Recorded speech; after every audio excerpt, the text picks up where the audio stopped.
ਅਸੀਂ ਦੌਰਿਆਂ ਬਾਰੇ ਗੱਲ ਕਰਦੇ ਹਾਂ ਤੇ ਸਾਡੇ ਮਨ 'ਚ ਕੀ ਪਿਕਚਰ ਆਉਂਦੀ ਹੈ ਕਿ ਅੱਖਾਂ ਉੱਪਰ ਹੋ ਗਈਆਂ ਤੇ ਹੱਥ ਪੈਰ ਅਕੜ ਗਏ ਤੇ ਹੱਥ ਪੈਰ ਇੱਦਾਂ ਹਿੱਲਣ ਲੱਗ ਪਏ। ਠੀਕ ਹੈ, ਇਹ ਸਾਰੇ ਸਾਨੂੰ ਹਿੰਦੀ ਪੰਜਾਬੀ ਪਿਕਚਰਾਂ ਨੇ ਸਾਰੇ ਦਿਖਾਇਆ।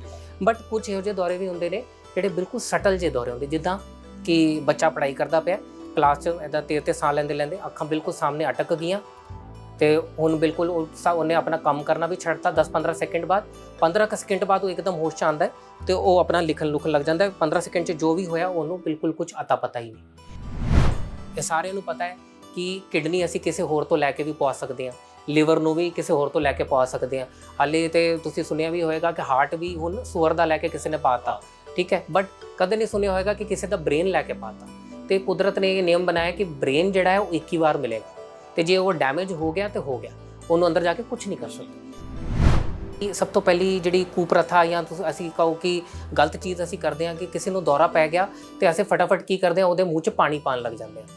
ਤੇ ਜੇ ਸਾਇੰਸ ਇਸ ਬਾਰੇ 'ਚ ਕੀ ਕਹਿੰਦੀ ਹੈ ਕਿ ਜਦੋਂ ਦੌਰਾ ਪੈ ਰਿਹਾ ਹੈ ਤੇ ਨਿਗਲਣ ਦਾ ਤੇ ਚਬਾਨ ਦਾ ਸਾਡਾ ਕੋਈ ਵੀ ਕੋਆਰਡੀਨੇਸ਼ਨ ਬਚਿਆ ਨਹੀਂ ਹੈ। ਤੇ ਜੇ ਬੱਚਾ ਤੁਹਾਡਾ 2 ਸਾਲ ਹੋ ਗਏ ਹਾਲੇ ਵੀ 10-15 ਵਰਡ ਕਲੀਅਰ ਨਹੀਂ ਬੋਲ ਪਾ ਰਿਹਾ, ਠੀਕ ਹੈ, 2-3 ਵਰਡ ਦੇ ਛੋਟੇ ਸੈਂਟੈਂਸ ਜਿੱਦਾਂ ਪਾਪਾ ਬਾਹਰ ਲੈ ਕੇ ਚੱਲੋ, ਮੰਮੀ ਖਾਣਾ ਦੇ ਦਿਓ, ਜਾਂ ਇਹੋ ਜਿਹੇ ਵੀ ਛੋਟੇ ਸੈਂਟੈਂਸ ਨਹੀਂ ਬੋਲ ਰਿਹਾ, ਅੱਖਾਂ 'ਚ ਅੱਖਾਂ ਪਾ ਕੇ ਨਹੀਂ ਗੱਲ ਕਰ ਰਿਹਾ, ਦੂਜੇ ਬੱਚਿਆਂ ਨਾਲ ਆਪਣੀ ਚੀਜ਼ਾਂ ਸ਼ੇਅਰ ਨਹੀਂ ਕਰ ਰਿਹਾ, ਤੇ ਤੁਸੀਂ ਇਮੀਡੀਏਟਲੀ ਕੰਸਲਟ ਕਰੋ। ਤੇ ਨਾਲੇ ਇਹਦੇ ਨਾਲ ਇਹ ਵੀ ਹੁੰਦਾ ਕਿ ਜਿਨ੍ਹਾਂ ਬੱਚਿਆਂ ਨੂੰ ਰੋਜ਼ ਦੌਰੇ ਪੈ ਰਹੇ ਨੇ, ਇੰਨਾ ਦੌਰਾ ਪੈ ਰਿਹਾ ਕਿ ਬ੍ਰੇਨ ਕੰਟੀਨਿਊਸਲੀ ਸ਼ਾਰਟ ਸਰਕਟ 'ਚ ਹੈ, ਤੇ ਉਹ ਆਪਣੇ ਜਿਹੜੀ ਨਈ ਚੀਜ਼ਾਂ ਸਿੱਖਣੀਆਂ ਜਿੱਦਾਂ ਬੋਲਣ ਵਾਲੀਆਂ ਚੀਜ਼ਾਂ ਨੇ ਜਾਂ ਕੁਝ ਨਵੀਆਂ ਚੀਜ਼ਾਂ, ਤੁਰਨਾ ਫਿਰਨਾ ਹੈ, ਨੱਠਣਾ ਹੈ ਜਾਂ ਸਿੱਖਣਾ ਹੈ, ਉਹਦੇ ਵਿੱਚੋਂ ਪਿੱਛੇ ਹੋ ਜਾਂਦੇ ਨੇ। ਜੀ ਨਮਸਤੇ, ਸਤਿ ਸ੍ਰੀ ਅਕਾਲ। ਟੀਵੀ ਪੰਜਾਬ ਵੇਖਣ ਵਾਲੇ ਸਾਡੇ ਸਾਰੇ ਦਰਸ਼ਕਾਂ ਦਾ ਬਹੁਤ-ਬਹੁਤ ਸਵਾਗਤ ਹੈ। ਦੋਸਤੋ, ਜ਼ਿੰਦਗੀ ਦੇ ਇਸ ਸਫ਼ਰ ਦੇ ਵਿੱਚ ਦੁੱਖ ਦੀ ਸ਼ਕਲ ਦੇ ਅੰਦਰ ਕਈ ਵਾਰ ਬਿਮਾਰੀਆਂ ਇਨਸਾਨ ਨੂੰ ਘੇਰ ਲੈਂਦੀਆਂ ਨੇ, ਜਿਸ ਦੇ ਚੱਲਦੇ ਇਨਸਾਨ ਜਿਹੜਾ ਹੈਗਾ ਉਹ ਬੇਹੱਦ ਪਰੇਸ਼ਾਨ ਹੋ ਜਾਂਦਾ ਹੈ। ਲੇਕਿਨ ਆਖਦੇ ਨੇ ਜੇ ਦੁਨੀਆ ਦੇ ਅੰਦਰ ਰੋਗ ਨੇ ਤਾਂ ਉਸ ਰੋਗ ਦੇ ਇਲਾਜ ਦੇ ਲਈ ਡਾਕਟਰ ਵੀ ਮੌਜੂਦ ਨੇ। ਲੇਕਿਨ ਵੱਖ-ਵੱਖ ਤਰ੍ਹਾਂ ਦੇ ਰੋਗਾਂ ਦੇ ਲਈ ਵੱਖ-ਵੱਖ ਡਾਕਟਰਾਂ ਤੱਕ ਪਹੁੰਚ ਕਿਵੇਂ ਕੀਤੀ ਜਾਵੇ, ਵੱਖ-ਵੱਖ ਰੋਗਾਂ ਦੀ ਪਛਾਣ ਕਿਵੇਂ ਕੀਤੀ ਜਾਵੇ, ਇਹ ਸਭ ਕੁਝ ਦੱਸਣ ਦੇ ਲਈ ਹਮੇਸ਼ਾ ਹਾਜ਼ਰ ਹੁੰਦਾ ਹੈਲਥ ਮੰਤਰਾ, ਕਿਸੇ ਨਾ ਕਿਸੇ ਫੀਲਡ ਦੇ ਵਿਸ਼ੇਸ਼ੱਗ ਡਾਕਟਰ ਦੇ ਨਾਲ, ਸਪੈਸ਼ਲਿਸਟ ਦੇ ਨਾਲ। ਜੇਕਰ ਅੱਜ ਦੇ ਹੈਲਥ ਮੰਤਰਾ ਦੀ ਗੱਲ ਕੀਤੀ ਜਾਵੇ ਤਾਂ ਸਾਡੇ ਨਾਲ ਅੱਜ ਮੌਜੂਦ ਨੇ ਡਾਕਟਰ ਮੁਕੁਲ ਮਲਹੋਤਰਾ, ਜਿਹੜੇ ਕਿ ਪੀਡੀਆਟ੍ਰਿਕ ਨਿਊਰੋਲੋਜਿਸਟ ਨੇ। ਉਹਨਾਂ ਦੇ ਨਾਲ ਗੱਲਬਾਤ ਕਰਦੇ ਹੋਏ ਅਸੀਂ ਜਾਣਾਂਗੇ ਕਿ ਨਿਊਰੋਲੋਜੀ ਦੇ ਨਾਲ ਜੁੜੇ ਹੋਈਆਂ ਕਿਹੜੀਆਂ ਬਿਮਾਰੀਆਂ ਨੇ ਤੇ ਉਹਨਾਂ ਦਾ ਕੀ ਸਹੀ ਢੰਗ ਨਾਲ ਇਲਾਜ ਹੈ। ਡਾਕਟਰ ਸਾਹਿਬ, ਬਹੁਤ-ਬਹੁਤ ਸਵਾਗਤ ਹੈ ਤੁਹਾਡਾ ਸਾਡੇ ਟੀਵੀ ਪੰਜਾਬ ਦੇ ਇਸ ਸ਼ੋਅ ਹੈਲਥ ਮੰਤਰਾ ਦੇ ਤਹਿਤ। ਡਾਕਟਰ ਸਾਹਿਬ, ਅਸੀਂ ਨਿਊਰੋਲੋਜਿਸਟ ਬਥੇਰੇ ਸੁਣੇ, ਲੇਕਿਨ ਪੀਡੀਆਟ੍ਰਿਕ ਨਿਊਰੋਲੋਜਿਸਟ ਤੇ ਆਮ ਨਿਊਰੋਲੋਜਿਸਟ ਜਿਹੜਾ ਹੈਗਾ ਉਹਦੇ ਵਿੱਚ ਕੀ ਫਰਕ ਹੈ, ਅਸੀਂ ਤੁਹਾਡੇ ਕੋਲੋਂ ਜਾਣਨਾ ਚਾਹਾਂਗੇ। ਪਹਿਲਾਂ ਤੇ ਮੈਂ ਟੀਵੀ ਪੰਜਾਬ ਦੇ ਸਾਰੇ ਵਿਊਅਰਸ ਨੂੰ ਆਪਣੇ ਵੱਲੋਂ ਪਿਆਰ ਭਰੀ ਸਤਿ ਸ੍ਰੀ ਅਕਾਲ ਕਹਿਣਾ ਚਾਹਾਂਗਾ। ਤੇ ਬਹੁਤ ਹੀ ਇੰਪੋਰਟੈਂਟ ਕੁਐਸਚਨ ਤੁਸੀਂ ਮੇਰੇ ਤੋਂ ਅੱਜ ਪੁੱਛਿਆ, ਕਿਉਂਕਿ ਇਹ ਸਾਡੇ ਦੇਸ਼ 'ਚ ਬੜਾ ਕਾਮਨ ਹੈ ਕਿ ਕੋਈ ਵੀ ਨਸ ਦੀ ਪ੍ਰੋਬਲਮ ਹੋਈ, ਚਾਹੇ ਵੱਡੇ ਹੋਈ ਚਾਹੇ ਬੱਚਿਆਂ ਨੂੰ ਹੋਈ, ਤੇ ਸਾਰੇ ਇੱਕੋ ਹੀ ਨਿਊਰੋਲੋਜਿਸਟ ਕੋਲ ਪਹੁੰਚ ਜਾਂਦੇ ਨੇ। ਬਟ ਇਸ ਸਵਾਲ ਦੇ ਰਾਹੀਂ, ਤੁਹਾਡੇ ਚੈਨਲ ਦੇ ਰਾਹੀਂ ਮੈਂ ਬਹੁਤ ਹੀ ਇੰਪੋਰਟੈਂਟ 3 ਡਿਫਰੈਂਸਿਸ ਅੱਜ ਪੇਸ਼ ਕਰਾਂਗਾ। ਤਾਂ ਸਭ ਤੋਂ ਪਹਿਲਾਂ ਜਿਹੜਾ ਮੇਨ ਡਿਫਰੈਂਸ ਇਹ ਹੈ ਕਿ ਜਦੋਂ ਬੱਚੇ ਦੀ ਗਰੋਥ ਹੋ ਰਹੀ ਹੁੰਦੀ ਹੈ ਤੇ ਨਾਲ ਬੱਚੇ ਦੇ ਬ੍ਰੇਨ ਦਾ ਵਿਕਾਸ ਵੀ ਹੋ ਰਿਹਾ ਹੁੰਦਾ ਹੈ। ਤੇ ਸਭ ਤੋਂ ਇੰਪੋਰਟੈਂਟ ਇਹ ਗੱਲ ਹੁੰਦੀ ਹੈ, ਤੁਸੀਂ ਕਦੇ ਵੀ ਨੋਟਿਸ ਕੀਤਾ ਹੋਣਾ ਹੈ ਕਿ ਬੱਚਾ ਪਹਿਲਾਂ ਬੈਠਣਾ ਸਿੱਖਦਾ ਹੈ, ਫਿਰ ਕ੍ਰੋਲਿੰਗ ਕਰਦਾ ਹੈ, ਫਿਰ ਤੁਰਨਾ ਸਿੱਖਦਾ ਹੈ। ਮਤਲਬ ਜਿੱਦਾਂ ਬ੍ਰੇਨ ਦਾ ਵਿਕਾਸ ਹੁੰਦਾ ਰਹਿੰਦਾ ਹੈ, ਉਦੋਂ ਬੱਚੇ ਦੀ ਡਿਵੈਲਪਮੈਂਟ ਹੁੰਦੀ ਰਹਿੰਦੀ ਹੈ। ਤੇ ਇਹ ਡਿਵੈਲਪਮੈਂਟ ਦੀ ਸਟੇਜਸ ਬਾਰੇ ਜਾਣਨਾ ਬਹੁਤ ਹੀ ਜ਼ਰੂਰੀ ਹੈ, ਜਿਹਦੇ ਬਾਰੇ ਇੱਕ ਪੀਡੀਆਟ੍ਰਿਕ ਨਿਊਰੋਲੋਜਿਸਟ ਨੂੰ ਬੜੀ ਪੱਕੀ ਸਮਝ ਹੁੰਦੀ ਹੈ। ਦੂਜੀ ਗੱਲ ਹੈ ਬਿਮਾਰੀ ਦੇ ਸਪੈਕਟਰਮ ਦੇ ਵਿੱਚ ਡਿਫਰੈਂਸ। ਤੇ ਸਭ ਤੋਂ ਇੰਪੋਰਟੈਂਟ ਗੱਲ ਇਹ ਹੈ ਕਿ ਜਿਹੜੀ ਵੀ ਵੱਡੀਆਂ ਦੀ ਬਿਮਾਰੀਆਂ ਤੁਸੀਂ ਦੇਖੀਆਂ ਹੋਣੀਆਂ, ਉਹ ਕਿਸੇ ਨਾ ਕਿਸੇ ਮਤਲਬ ਉਮਰ ਦੇ ਰਿਲੇਟਡ ਜਾਂ ਏਜ ਰਿਲੇਟਡ ਪ੍ਰੋਬਲਮਸ ਕਰਕੇ ਹੁੰਦੀਆਂ। ਜਿੱਦਾਂ 60 ਸਾਲ ਦਾ ਕੋਈ ਬੰਦਾ ਹੈ, ਉਹਨਾਂ ਨੂੰ ਡਾਇਬਟੀਜ਼ ਹੋ ਗਈ, ਹਾਈਪਰਟੈਂਸ਼ਨ ਹੋ ਗਈ, ਉਸ ਕਰਕੇ ਉਹਨਾਂ ਦੀ ਨਸਾਂ ਕਮਜ਼ੋਰ ਪੈ ਜਾਂਦੀਆਂ, ਹੱਥਾਂ ਬਾਹਾਂ 'ਤੇ ਉਹਨਾਂ ਨੂੰ ਸੂਈਆਂ ਜਿਹੀਆਂ ਚੁਭਦੀਆਂ ਰਹਿੰਦੀਆਂ, ਜਾਂ ਹੱਥਾਂ ਬਾਹਾਂ ਵਿੱਚ ਟ੍ਰੈਮਰਸ ਆ ਗਏ, ਅਕੜਨ ਆ ਗਈ, ਜਿਹਨੂੰ ਅਸੀਂ ਪਾਰਕਿੰਸਨ ਡਿਜ਼ੀਜ਼ ਕਹਿੰਦੇ ਹਾਂ। ਇਹ ਸਾਰੀ ਪ੍ਰੋਬਲਮ ਜਿਹੜੀਆਂ ਏਜ ਰਿਲੇਟਡ ਹੁੰਦੀਆਂ। ਬਟ ਬੱਚਿਆਂ 'ਚ ਪ੍ਰੋਬਲਮ ਜਿਹੜੀਆਂ ਅੱਧੇ ਤੋਂ ਜ਼ਿਆਦਾ ਜਿਹੜੀ ਪ੍ਰੋਬਲਮਸ ਨੇ ਉਹ ਜਮਾਂਦਰੂ ਪ੍ਰੋਬਲਮਸ ਨੇ, ਜਿਹਨਾਂ ਨੂੰ ਅਸੀਂ ਕਹਿੰਦੇ ਹਾਂ ਟੈਕਨੀਕਲ ਟਰਮ 'ਚ ਕੰਜੇਨਿਟਲ ਪ੍ਰੋਬਲਮਸ। ਤੇ ਜਿੱਦਾਂ ਹੀ ਬੱਚਾ ਜਨਮਿਆ ਉਹਦੇ ਨਾਲ ਹੀ ਉਹ ਪ੍ਰੋਬਲਮ ਲੈ ਕੇ ਆਇਆ, ਤੇ ਹੌਲੀ ਜਦੋਂ ਉਮਰ ਵੱਧਦੀ ਜਾਂਦੀ ਹੈ ਉਹ ਪ੍ਰੋਬਲਮ ਬਾਹਰ ਸਾਨੂੰ ਦਿਸਦੀ ਰਹਿੰਦੀ ਹੈ। ਤੇ ਇਸ ਪ੍ਰੋਬਲਮ ਬਾਰੇ ਵੀ ਇੱਕ ਪੀਡੀਆਟ੍ਰਿਕ ਨਿਊਰੋਲੋਜਿਸਟ ਇੱਕ ਨਾਰਮਲ ਨਿਊਰੋਲੋਜਿਸਟ ਤੋਂ ਜ਼ਿਆਦਾ ਸਮਝਦਾ ਹੈ। ਤੇ ਤੀਜੀ ਤੇ ਸਭ ਤੋਂ ਇੰਪੋਰਟੈਂਟ ਗੱਲ ਕਿ ਜਿਹੜਾ ਬੱਚਾ ਹੈ ਉਹ ਕੋਈ ਮਤਲਬ ਵੱਡੇ ਬੰਦੇ ਦਾ ਕੋਈ ਛੋਟਾ ਵਰਜ਼ਨ ਨਹੀਂ ਹੈ, ਉਹਦੀ ਆਪਣਾ ਇੱਕ ਸਰੀਰ ਹੈ, ਆਪਣੀ ਇੱਕ ਫਿਜ਼ੀਓਲੋਜੀ ਹੈ, ਤੇ ਜਿਹੜੀਆਂ ਵੀ ਦਵਾਈਆਂ ਹੈ ਉਹ ਵੀ ਸਾਨੂੰ ਬੱਚੇ ਦੇ ਵਜਨ ਦੇ ਹਿਸਾਬ ਨਾਲ, ਬੱਚੇ ਦੇ ਸਰੀਰ ਦੇ ਹਿਸਾਬ ਨਾਲ, ਉਹਦੀ ਫਿਜ਼ੀਓਲੋਜੀ ਦੇ ਹਿਸਾਬ ਨਾਲ ਡੋਜ਼ ਦੇਖ ਕੇ ਦੇਣੀ ਪੈਂਦੀ ਹੈ। ਤੇ ਸਪੋਜ਼ ਕਰੋ, ਚਲੋ ਮੈਂ ਇੱਕ ਐਗਜ਼ਾਮਪਲ ਦੇਣਾ ਕਿ ਜਿੱਦਾਂ ਮਾਰਕੀਟ 'ਚ ਜਿੰਨੇ ਵੀ ਡਰੱਗਸ ਅਵੇਲੇਬਲ ਨੇ, ਜਿੱਦਾਂ ਪੈਰਾਸੀਟਾਮੋਲ ਵੀ ਹੈ ਤਾਂ ਉਹ 500 mg 'ਚ ਅਵੇਲੇਬਲ ਹੈ, ਤੇ ਅਸੀਂ ਕੋਈ ਵੀ ਅਡਲਟ ਬੰਦਾ ਹੋਏ ਉਹ ਕਹੇ ਕਿ ਸਾਨੂੰ ਜੀ ਬੁਖਾਰ ਹੈ, ਤੇ ਸੇ ਅੱਖਾਂ ਮੀਟ ਕੇ ਕਹਿ ਦਿੰਦੇ ਪੈਰਾਸੀਟਾਮੋਲ ਦੀ ਗੋਲੀ ਲੈ ਲਓ, ਡੋਜ਼ ਵੀ ਦੱਸੀ ਦੀ ਨਹੀਂ ਹੈ, ਤੇ ਉਹ 500 ਕਲੀਅਰ ਹੀ ਹੈ ਕਿ 500 mg ਦੀ ਗੋਲੀ ਮਿਲਦੀ ਹੈ, ਉਹ ਅਡਲਟ ਨੇ ਖਾਣੀ ਹੈ। ਬਟ ਜਦੋਂ ਬੱਚਾ ਹੈ, ਕੋਈ 4-5 ਸਾਲ ਦਾ ਬੱਚਾ ਹੈ, ਤਾਂ ਉਹਨੂੰ ਅਸੀਂ 500 mg ਦੀ ਗੋਲੀ ਨਹੀਂ ਦੇ ਸਕਦੇ, ਤੇ ਉਸ ਵਾਸਤੇ ਸਾਨੂੰ ਕੀ ਹੈ, ਡੋਜ਼ ਦੇਖਣੀ ਪੈਂਦੀ ਹੈ ਕਿ weight ਦੇ ਅਨੁਸਾਰ ਕਿੰਨੇ mg ਪਰ kg ਉਹਨੂੰ ਡੋਜ਼ ਜਾਏਗੀ। ਸਿਮਿਲਰਲੀ ਦੌਰੇ ਦੀ ਦਵਾਈਆਂ ਵਾਸਤੇ ਸਪੈਸੀਫਿਕਲੀ ਸਾਨੂੰ ਦੇਖਣਾ ਪੈਂਦਾ ਹੈ ਕਿ ਕਿੰਨੀ ਡੋਜ਼ ਜਾਣੀ ਚਾਹੀਦੀ ਹੈ, ਕਿੰਨੀ ਡੋਜ਼ ਤੋਂ ਬਾਅਦ ਸਾਈਡ ਇਫੈਕਟ ਆ ਜਾਣਗੇ। ਤੇ ਇਹਨਾਂ ਤਿੰਨਾਂ ਕਾਰਨਾਂ ਲਈ ਮੈਂ ਕਹਾਂਗਾ ਕਿ ਜੇ ਤੁਹਾਡੇ ਬੱਚੇ ਨੂੰ ਬ੍ਰੇਨ ਜਾਂ ਸਪਾਈਨਲ ਕਾਰਡ ਦੇ ਰਿਲੇਟਡ ਕੋਈ ਵੀ ਪ੍ਰੋਬਲਮ ਹੈ, ਤੇ ਤੁਸੀਂ ਇੱਕ ਪੀਡੀਆਟ੍ਰਿਕ ਨਿਊਰੋਲੋਜਿਸਟ ਕੋਲੋਂ ਹੀ ਸਲਾਹ ਲਓ। ਇਹ ਬਹੁਤ ਹੀ ਇੰਪੋਰਟੈਂਟ ਕੁਐਸਚਨ ਤੁਸੀਂ ਪੁੱਛਿਆ, ਤੇ ਮੈਂ ਬੜਾ ਸ਼ੁਕਰਗੁਜ਼ਾਰ ਹਾਂ ਕਿ ਤੁਸੀਂ ਇਹ ਕੁਐਸਚਨ ਪੁੱਛਿਆ। ਡਾਕਟਰ ਸਾਹਿਬ, ਜਿਸ ਤਰ੍ਹਾਂ ਤੁਸੀਂ ਦੌਰਿਆਂ ਦੀ ਗੱਲ ਕੀਤੀ, ਨਿਊਰੋਲੋਜੀ ਦੇ ਤਹਿਤ ਜਾਂ ਬੱਚਿਆਂ ਦੇ ਵਿੱਚ ਇਹ ਦੌਰੇ ਕਿਸ ਤਰੀਕੇ ਦੇ ਹੁੰਦੇ ਨੇ, ਤੇ ਆਮ ਆਦਮੀ ਦੀ ਭਾਸ਼ਾ 'ਚ ਅਗਰ ਆਪਾਂ ਸਮਝਾਉਣਾ ਚਾਹੀਏ ਜਾਂ ਦੱਸਣਾ ਚਾਹੀਏ ਤਾਂ ਇਹਨਾਂ ਦੌਰਿਆਂ ਨੂੰ ਆਪਾਂ ਕਿਸ ਤਰੀਕੇ ਨਾਲ ਵਿਸਤਾਰ 'ਚ ਦੱਸਾਂਗੇ? ਠੀਕ, ਤੇ ਦੇਖੋ ਸਭ ਤੋਂ ਇੰਪੋਰਟੈਂਟ ਗੱਲ ਹੈ ਕਿ ਜੇ ਅਸੀਂ ਐਡਲਟ ਪੋਪੂਲੇਸ਼ਨ ਦੇਖੀਏ, ਮਤਲਬ 18 ਸਾਲ ਤੋਂ ਉੱਪਰ ਦੇ ਮਤਲਬ ਜਿਹੜੇ ਲੋਕ ਨੇ, ਉਹਨਾਂ ਵਿੱਚ ਦੌਰਿਆਂ ਦੀ problem 3rd most common problem ਹੈ ਜੀ, ਠੀਕ ਹੈ। ਬਟ ਬੱਚਿਆਂ 'ਚ ਜੇ ਅਸੀਂ ਦੇਖੀਏ ਤੇ ਇਹ ਸਭ ਤੋਂ ਕਾਮਨ ਪ੍ਰੋਬਲਮ, ਨਿਊਰੋਲੋਜੀਕਲ ਪ੍ਰੋਬਲਮ ਦੌਰਿਆਂ ਦੀ ਪ੍ਰੋਬਲਮ ਹੈ। ਹੁਣ ਦੌਰੇ 'ਚ ਹੈ ਕੀ ਚੀਜ਼, ਮਤਲਬ ਅੱਧੇ ਟਾਈਮ ਤੇ ਲੋਕੀ ਅਸੀਂ ਮਤਲਬ ਪੰਜਾਬ 'ਚ ਹੈਗੇ ਹਾਂ, ਅਸੀਂ ਦੇਖਦੇ ਹਾਂ ਗਾਵਾਂ ਪਿੰਡਾਂ 'ਚ ਬੱਚੇ ਨੂੰ ਦੌਰੇ ਪੈ ਜਾਂਦੇ ਆ, ਤੇ ਲੋਕੀ ਕਹਿੰਦੇ ਕਿ ਮਾਤਾ ਆ ਗਈ, ਜਾਂ ਮਾਤਾ ਆ ਗਈ, ਜਾਂ ਬੱਚੇ ਨੂੰ ਕਿਸੇ ਮਤਲਬ ਬਾਹਰ ਦੇ ਸਾਏ ਦਾ ਅਸਰ ਪੈ ਗਿਆ, ਉੱਪਰ ਦਾ ਅਸਰ ਪੈ ਗਿਆ, ਠੀਕ ਹੈ। ਬਟ ਇਹ ਸਾਰੀਆਂ ਚੀਜ਼ਾਂ ਗਲਤ ਨੇ। ਤੇ ਦੌਰਾ ਚੀਜ਼ ਕੀ ਹੈ, ਦੇਖੋ ਮੈਂ ਤੁਹਾਨੂੰ ਇੱਕ ਐਗਜ਼ਾਮਪਲ ਦੇਣਾ। ਇੱਕ ਘਰ ਦੀ ਜਿੱਦਾਂ ਵਾਇਰਿੰਗ ਹੁੰਦੀ ਹੈ, ਠੀਕ ਹੈ, ਘਰ ਦੀ ਵਾਇਰਿੰਗ ਹੈ, ਘਰ ਦੀ ਵਾਇਰਿੰਗ ਦੇ ਵਿੱਚ ਜੇ ਅਗਰ ਤਾਰ ਕਿੱਥੋਂ ਕਿਸੇ ਪਾਸੇ ਕੱਟ ਜਾਏਗੀ ਜਾਂ ਫਿਰ ਪਿੱਛੋਂ ਵੋਲਟੇਜ ਇੱਕਦਮ ਤੇਜ਼ ਹੋ ਜਾਏਗੀ, ਤੇ ਕੀ ਹੋਏਗਾ, ਤਾਰਾਂ ਵਿੱਚੋਂ ਕਰੰਟ ਜਿਹੜਾ ਇੱਕਦਮ ਬਹੁਤ ਤੇਜ਼ ਨਿਕਲੇਗਾ। ਜਦੋਂ ਉਹ ਤੇਜ਼ ਨਿਕਲੇਗਾ ਤਾਂ ਕੀ ਹੋਏਗਾ, ਸਪਾਰਕਿੰਗ ਹੋਏਗੀ, ਨਾਲੇ ਸ਼ਾਰਟ ਸਰਕਟ ਹੋਏਗਾ। ਜਦੋਂ ਸ਼ਾਰਟ ਸਰਕਟ ਹੋਏਗਾ ਤਾਂ ਤੁਸੀਂ ਦੇਖਿਆ ਹੋਣਾ ਲਾਈਟ ਬਿਲਕੁਲ ਇੱਦਾਂ ਫਲਕਚੁਏਟ ਜੀ ਕਰਨ ਲੱਗ ਜਾਂਦੀ ਹੈ ਘਰ 'ਚ, ਫਿਰ ਉਸ ਤੋਂ ਬਾਅਦ ਪੂਰੀ ਤਰ੍ਹਾਂ ਲਾਈਟ ਬੁਝ ਜਾਂਦੀ ਹੈ। ਸਿਮਿਲਰਲੀ ਅਸੀਂ ਇਹ ਸਮਝੀਏ ਕਿ ਜਿਹੜਾ ਸਾਡਾ ਬ੍ਰੇਨ ਹੈ ਉਹ ਤਾਰਾਂ ਦਾ ਨੈਟਵਰਕ ਹੈ, ਠੀਕ ਹੈ। ਉਹਦੇ ਬ੍ਰੇਨ ਦੇ ਵਿੱਚ ਹੀ ਸਾਡੀ ਜਿਹੜੀ ਇਲੈਕਟ੍ਰੀਕਲ ਐਕਟੀਵਿਟੀ ਹੈ, ਜਿਹੜਾ ਸਾਡਾ ਸਾਰਾ ਸਰੀਰ ਦਾ ਸੰਚਾਲਨ ਕਰਦੀ ਹੈ, ਉਹੀ ਪ੍ਰੋਡਿਊਸ ਹੋ ਰਹੀ ਹੈ।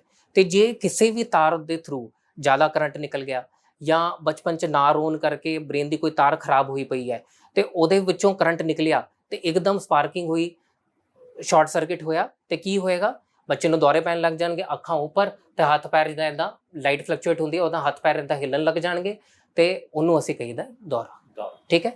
ਤੇ ਹੁਣ ਆਉਂਦੀ ਹੈ ਗੱਲ ਕਿ ਦੌਰਾ ਤੇ ਪਤਾ ਚੱਲ ਗਿਆ ਹੁਣ ਸਾਨੂੰ, ਤੇ ਅਸੀਂ ਕਦੋਂ ਲੇਬਲ ਕਰਾਂਗੇ ਕਿ ਬੱਚੇ ਨੂੰ ਮਿਰਗੀ ਰੋਗ ਹੈ। ਤੇ ਜੇ ਬੱਚੇ ਨੂੰ ਇਸ ਪ੍ਰਕਾਰ ਦੇ ਦੌਰੇ 2 ਵਾਰ ਆ ਜਾਣ, ਮਤਲਬ 2 ਜਾਂ 3 ਦਿਨ ਦੇ ਗੈਪ 'ਚ ਜਾਂ ਮਹੀਨੇ ਦੇ ਗੈਪ ਦੇ ਵਿੱਚ ਆ ਜਾਣ, ਜਾਂ ਫਿਰ ਪਹਿਲੇ ਦੌਰੇ ਤੋਂ ਬਾਅਦ ਹੀ ਜੇ ਅਸੀਂ ਦੇਖੀਏ ਕਿ ਬੱਚੇ ਨੂੰ ਹੋਰ ਦੌਰੇ ਆਉਣ ਦਾ ਵੀ ਚਾਂਸ ਹੈਗਾ, ਤਾਂ ਵੀ ਉਹਨੂੰ ਅਸੀਂ ਕਹਿ ਸਕਦੇ ਹਾਂ ਕਿ ਉਹਨੂੰ ਮਿਰਗੀ ਰੋਗ ਹੈ, ਠੀਕ ਹੈ। ਤੇ ਹੋਪਫੁਲੀ ਮੇਰੀ ਗੱਲ ਤੋਂ ਬਾਅਦ ਲੋਕਾਂ ਨੂੰ ਸਮਝ ਆ ਗਿਆ ਹੋਵੇਗਾ ਕਿ ਦੌਰੇ ਚੀਜ਼ ਕੀ ਹੈ। ਮਤਲਬ ਇਹਨਾਂ ਦੌਰਿਆਂ ਨੂੰ, ਇਹਨਾਂ ਫਿਟਸ ਨੂੰ ਅਸੀਂ ਮਿਰਗੀ ਦਾ ਦੌਰਾ ਕਹਿ ਸਕਦੇ ਹਾਂ। ਬਟ ਉਹਦੇ ਲਈ ਸਾਨੂੰ 3 ਕੰਡੀਸ਼ਨਸ ਚਾਹੀਦੀਆਂ। ਜਿੱਦਾਂ ਮੈਂ ਕਿਹਾ ਕਿ ਅਨਪ੍ਰੋਵੋਕਡ ਕੋਈ ਵੀ ਦੌਰਾ ਹੈ, ਨਾ ਬੱਚੇ ਨੂੰ ਬੁਖਾਰ ਸੀਗਾ, ਨਾ ਬੱਚੇ ਨੂੰ ਬਾਹਰੋਂ ਕੋਈ ਤਕਲੀਫ ਸੀਗੀ, ਬੱਚਾ ਬਿਲਕੁਲ ਨਾਰਮਲ ਸੀਗਾ, ਪਹਿਲੇ ਵਾਰ ਵੀ ਆਪਣੇ ਆਪ ਹੀ ਇੱਕ ਦੌਰਾ ਹੋ ਗਿਆ, ਤੇ 30 ਦਿਨਾਂ ਦੇ ਵਿੱਚ ਵਾਲੇ ਫਿਰ ਉਹਨੂੰ ਬਿਨਾਂ ਕਿਸੇ ਕਾਰਨ ਫਿਰ ਦੌਰਾ ਪੈ ਗਿਆ, ਤਾਂ ਮਿਰਗੀ ਕਹਿ ਸਕਦੇ ਹਾਂ।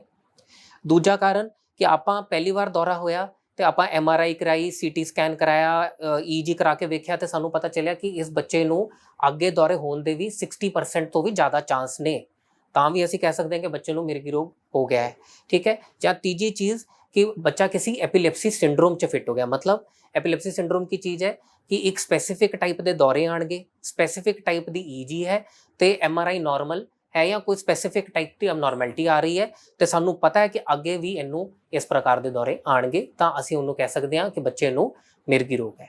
ਪਰ ਜੇ ਬੱਚੇ ਨੂੰ ਕੱਲਾ ਹੀ ਇੱਕ ਹੀ ਦੌਰਾ ਆਇਆ ਹੈ, ਤਾਂ ਉਹਨੂੰ ਅਸੀਂ ਸਿਰਫ ਸੀਜ਼ਰ ਜਾਂ ਦੌਰਾ ਕਹਾਂਗੇ।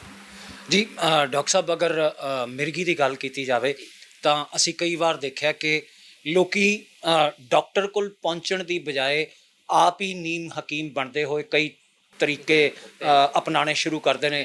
ਕੋਈ ਜੁੱਤੀ ਸੁੰਘਾਉਣ ਲੱਗ ਜਾਂਦਾ ਹੈ ਮਿਰਗੀ ਦੇ ਦੌਰੇ ਪਏ ਨੂੰ। ਤੇ ਇਹ ਚੀਜ਼ਾਂ ਕਿੰਨੀਆਂ ਕੁ ਕਾਰਗਰ ਨੇ ਜਾਂ ਇਹ ਪੂਰੀ ਤਰ੍ਹਾਂ ਗਲਤ ਹੈ?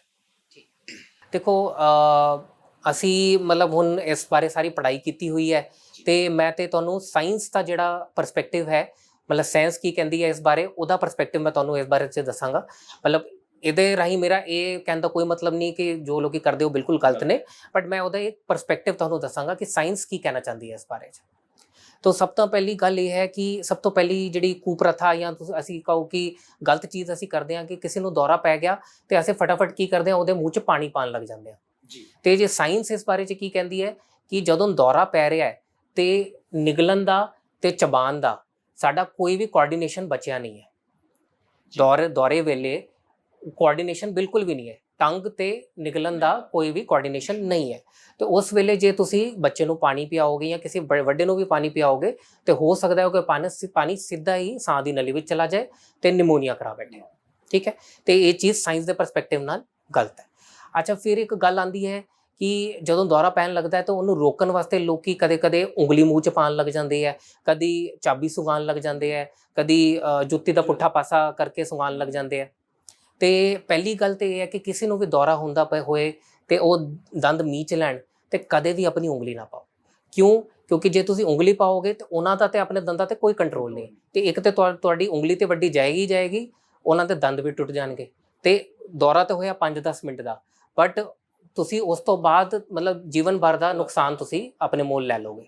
ਠੀਕ ਹੈ। ਦੂਜੀ ਗੱਲ ਆਈ ਕਿ ਇਹ ਚਾਬੀ ਸੁੰਘਾਉਣ ਦਾ ਜਾਂ ਫਿਰ ਇਹ ਚੱਪਲ ਸੁੰਘਾਉਣ ਦਾ, ਇਹਦੇ ਬਾਰੇ ਵੀ ਬਹੁਤ ਸਟੱਡੀਜ਼ ਹੋਈ ਨੇ, ਬਟ ਸਾਇੰਸ ਨੂੰ ਹਾਲੇ ਤੱਕ ਕੋਈ ਐਵੀਡੈਂਸ ਨਹੀਂ ਮਿਲਿਆ ਕਿ ਇਹ ਚੀਜ਼ਾਂ ਕਾਰਗਰ ਹੈ ਕਿ ਨਹੀਂ। ਤੇ ਦੂਜੀ ਚੀਜ਼ ਹੁੰਦੀ ਹੈ ਕਿ ਇਹ ਸਾਰੀਆਂ ਚੀਜ਼ਾਂ ਆਪਾਂ 2-3 ਮਿੰਟ ਬਾਅਦ ਹੀ ਕਰਦੇ ਹਾਂ ਤੇ ਮੋਸਟ ਪ੍ਰੋਬੇਬਲੀ ਹਰ ਦੌਰਾ 80 to 90% ਦੌਰੇ 2-3 ਮਿੰਟ ਬਾਅਦ ਆਪਣੇ ਆਪ ਹੀ ਰੁਕ ਜਾਂਦੇ ਨੇ। ਤੇ ਇਹ ਗੱਲ ਬਣ ਗਈ ਕਿ ਉਹ ਕਰਨ ਵੇਲੇ ਸਾਨੂੰ ਜਿਹੜਾ ਹੈ ਮਤਲਬ ਦੌਰਾ ਰੁਕ ਜਾਂਦਾ ਹੈ ਕਿ ਵੀ ਜੁੱਤੀ ਸੁੰਘਾਈ ਜਾਂ ਚਾਬੀ ਸੁੰਘਾਈ ਤੇ ਦੌਰਾ ਰੁਕ ਗਿਆ, ਬਟ ਉਹਨੇ ਆਪਣੇ ਆਪ ਹੀ 2-3 ਮਿੰਟ 'ਚ ਉੱਦਾਂ ਵੀ ਰੁਕ ਹੀ ਜਾਣਾ ਸੀ। ਤੇ ਇੱਕ ਸਾਡੇ ਮਤਲਬ ਪ੍ਰਥਾ ਬਣ ਗਈ ਕਿ ਵੀ ਐਦਾਂ ਕੁਝ ਹੋਏ ਤੇ ਐਦਾਂ ਕਰ ਦੋ, ਬਟ ਇਹਨਾਂ ਸਾਰੀਆਂ ਪ੍ਰਥਾ ਪਿੱਛੇ ਕੋਈ ਵੀ ਸਾਇੰਟੀਫਿਕ ਐਵੀਡੈਂਸ ਨਹੀਂ ਹੈ ਜੀ। ਡਾਕਟਰ ਸਾਹਿਬ, ਜਿਸ ਤਰ੍ਹਾਂ ਛੋਟੇ ਬੱਚਿਆਂ ਨੂੰ ਫਿਟਸ ਜਾਂ ਦੌਰਿਆਂ ਦੀ ਸ਼ੁਰੂਆਤ ਹੁੰਦੀ ਹੈ ਤੇ ਮਾਂ-ਬਾਪ ਅਗਰ ਗੌਰ ਨਹੀਂ ਕਰਦੇ ਜਾਂ ਡਾਕਟਰ ਤੱਕ ਸਹੀ ਪਹੁੰਚ ਨਹੀਂ ਬਣਾਉਂਦੇ ਤਾਂ ਇਹ ਹੋਰ ਵੀ ਕੋਈ ਵੱਡੀ ਬਿਮਾਰੀਆਂ ਦਾ ਕਾਰਨ ਬਣ ਸਕਦਾ ਹੈ, ਜਿਹਦੇ ਨਾਲ ਬੱਚਾ ਜਿਹੜਾ ਹੈਗਾ ਉਹ ਜ਼ਿੰਦਗੀ ਭਰ ਹੀ ਜੂਝਦਾ ਰਹੇ ਜਾਂ ਜ਼ਿੰਦਗੀ ਭਰ ਦੇ ਲਈ ਉਹ ਕਿਸੇ ਤਰੀਕੇ ਦੀ ਕਮੀ ਦਾ ਸ਼ਿਕਾਰ ਹੋ ਜਾਵੇ। ਬਹੁਤ ਵਧੀਆ ਸਵਾਲ ਤੁਸੀਂ ਪੁੱਛਿਆ, ਬੜਾ ਇੰਪੋਰਟੈਂਟ ਹੈ। ਕਦੀ ਕੀ ਹੁੰਦਾ ਸਾਡੇ ਘਰਾਂ ਵਿੱਚ ਕਹਿ ਦਿੱਤਾ ਜਾਂਦਾ ਕਿ ਇਹਦੇ ਪਾਪਾ ਨੂੰ ਵੀ ਹੁੰਦੇ ਸੀ, 2-3 ਸਾਲ 'ਚ ਆਪਣੇ ਆਪ ਹੀ ਰੁਕ ਗਏ ਤੇ ਹੁਣ ਇਹਦੇ ਪਾਪਾ ਦੇਖੋ ਠੀਕ ਵੀ ਨੇ, ਸਾਰਾ ਕੰਮ ਵੀ ਕਰ ਲੈਂਦੇ ਤੇ ਛੱਡੋ ਪਰੇ। ਤੇ ਦੇਖੋ ਮੈਂ ਜਿੱਦਾਂ ਪਹਿਲਾਂ ਵੀ ਸਮਝਾਇਆ ਸੀ ਕਿ ਦੌਰੇ ਕਦੋਂ ਹੁੰਦੇ ਆ, ਜਦੋਂ ਬ੍ਰੇਨ 'ਚ ਸਪਾਰਕਿੰਗ ਹੋਏਗੀ। ਬ੍ਰੇਨ 'ਚ ਸਪਾਰਕਿੰਗ ਹੋਏਗੀ, ਸ਼ਾਰਟ ਸਰਕਟ ਹੋਏਗੀ। ਜਦੋਂ ਸ਼ਾਰਟ ਸਰਕਟ ਹੋਏਗੀ ਤੇ ਆਸ-ਪਾਸ ਦੀ ਤਾਰਾਂ ਸੜਨਗੀਆਂ, ਜਲਣਗੀਆਂ। ਠੀਕ ਹੈ, ਤੇ ਹੋਰ ਨੁਕਸਾਨ ਹੋਏਗਾ। ਤੇ ਜੇ ਬੱਚੇ ਨੂੰ ਰੋਜ਼-ਰੋਜ਼ ਜਾਂ ਤੁਸੀਂ ਕਹਿ ਲਓ ਮਹੀਨੇ 'ਚ 2 ਵਾਰੀ, 3 ਵਾਰੀ, 4 ਵਾਰੀ ਦੌਰੇ ਪੈ ਹੀ ਰਹੇ ਨੇ ਤੇ ਇੰਨੀ ਵਾਰ ਤੁਸੀਂ ਸਮਝ ਲਓ ਕਿ ਮਹੀਨੇ 'ਚ 4-5 ਵਾਰ ਸਪਾਰਕਿੰਗ ਹੋ ਰਹੀ ਹੈ। ਤੇ ਸਪਾਰਕਿੰਗ ਹੋਣ ਤੋਂ ਬਾਅਦ ਤੁਸੀਂ ਦੇਖੋ ਕਿ ਕਿੰਨਾ ਹੋਰ ਨੁਕਸਾਨ ਹੋ ਰਿਹਾ ਹੋਣਾ ਬ੍ਰੇਨ ਦੀ ਤਾਰਾਂ ਨੂੰ। ਠੀਕ ਹੈ, ਤੇ ਜਿਹੜੇ ਕਾਮਨ ਅਸੀਂ ਪ੍ਰੋਬਲਮਸ ਦੇਖੀਆਂ ਹੈ ਇਹਨਾਂ ਬੱਚਿਆਂ ਨੂੰ ਜਿਨ੍ਹਾਂ ਨੂੰ ਰੈਗੂਲਰ ਦੌਰੇ ਹੁੰਦੇ ਰਹਿੰਦੇ ਹੈ ਤੇ ਕੋਈ ਟ੍ਰੀਟਮੈਂਟ ਨਹੀਂ ਲੈ ਰਹੇ, ਸਭ ਤੋਂ ਪਹਿਲੀ ਬਾਤ ਕਿ ਉਹਨਾਂ ਦਾ ਸੋਚ ਸਮਝ ਬਿਲਕੁਲ ਘੱਟ ਹੋ ਜਾਂਦੀ ਹੈ। ਸੋਚ ਸਮਝ ਘੱਟ ਹੋ ਜਾਂਦੀ ਹੈ, ਬਹੁਤ ਹੀ ਚੰਚਲ ਜਿਹੇ ਹੋ ਜਾਣਗੇ, ਜਿਹਨੂੰ ਅਸੀਂ ਟੈਕਨੀਕਲ ਟਰਮਸ 'ਚ ਕਹਿੰਦੇ ਹਾਂ ਹਾਈਪਰ ਐਕਟਿਵ, ਕਿ ਇੱਕ ਜਗ੍ਹਾ ਟਿਕ ਕੇ ਬੈਠਣਗੇ ਨਹੀਂ। ਸਕੂਲ 'ਚ ਵੀ ਜਾਂਦੇ ਹੈ ਤੇ ਇਹਨਾਂ ਦੀ ਸੋਚ ਸਮਝ ਦੀ ਸ਼ਕਤੀ ਜਿਹੜੀ ਬਹੁਤ ਘੱਟ ਹੋ ਜਾਂਦੀ ਹੈ, ਚੀਜ਼ਾਂ ਨੂੰ ਯਾਦ ਨਹੀਂ ਰੱਖ ਪਾਉਂਦੇ। ਇਸੇ ਕਰਕੇ ਜਿਹੜੀ ਇਹਨਾਂ ਦੀ ਸਕੂਲ ਪਰਫਾਰਮੈਂਸ ਹੈ ਉਹ ਵੀ ਘੱਟ ਜਾਂਦੀ ਹੈ, ਇਹਨਾਂ ਦੀ ਪੜ੍ਹਾਈ ਲਿਖਾਈ ਬਿਲਕੁਲ ਘੱਟ ਜਾਂਦੀ ਹੈ, ਮਤਲਬ ਪਾਸ ਹੋਣਾ ਵੀ ਇਹਨਾਂ ਲਈ ਦੁਰਭਰ ਹੋ ਜਾਂਦਾ ਹੈ। ਠੀਕ ਹੈ, ਉਸ ਤੋਂ ਬਾਅਦ ਬੱਚਾ ਬਾਹਰ ਕਿੱਥੇ ਜਾ ਰਿਹਾ ਤੇ 1 ਮਿੰਟ ਵੀ ਟਿਕ ਨਹੀਂ ਰਿਹਾ ਤੇ ਮਾਂ-ਪਿਓ ਲਈ ਉਹ ਮਤਲਬ ਸ਼ਰਮ ਦਾ ਸਬਬ ਬਣ ਜਾਂਦਾ ਹੈ ਕਿ ਬੱਚਾ 1 ਮਿੰਟ ਵੀ ਟਿਕ ਨਹੀਂ ਰਿਹਾ, ਚੀਜ਼ਾਂ ਨੂੰ ਚੱਕ ਕੇ ਸੁੱਟੀ ਜਾਂਦਾ ਹੈ, ਬੈਠਦਾ ਹੀ ਨਹੀਂ ਟਿਕ ਕੇ। ਤੇ ਨਾਲੇ ਇਹਦੇ ਨਾਲ ਇਹ ਵੀ ਹੁੰਦਾ ਕਿ ਜਿਨ੍ਹਾਂ ਬੱਚਿਆਂ ਨੂੰ ਰੋਜ਼-ਰੋਜ਼ ਦੌਰੇ ਪੈ ਰਹੇ ਨੇ, ਇੰਨਾ ਦੌਰਾ ਪੈ ਰਿਹਾ ਕਿ ਬ੍ਰੇਨ ਕੰਟੀਨਿਊਸਲੀ ਸ਼ਾਰਟ ਸਰਕਟ 'ਚ ਹੈ, ਤੇ ਉਹ ਆਪਣੇ ਜਿਹੜੀ ਨਈ ਚੀਜ਼ਾਂ ਸਿੱਖਣੀਆਂ ਜਿੱਦਾਂ ਬੋਲਣ ਵਾਲੀਆਂ ਚੀਜ਼ਾਂ ਨੇ ਜਾਂ ਕੁਝ ਨਵੀਆਂ ਚੀਜ਼ਾਂ, ਤੁਰਨਾ ਫਿਰਨਾ ਹੈ, ਨੱਠਣਾ ਹੈ ਜਾਂ ਸਿੱਖਣਾ ਹੈ, ਉਹਦੇ ਵਿੱਚੋਂ ਪਿੱਛੇ ਹੋ ਜਾਂਦੇ ਨੇ।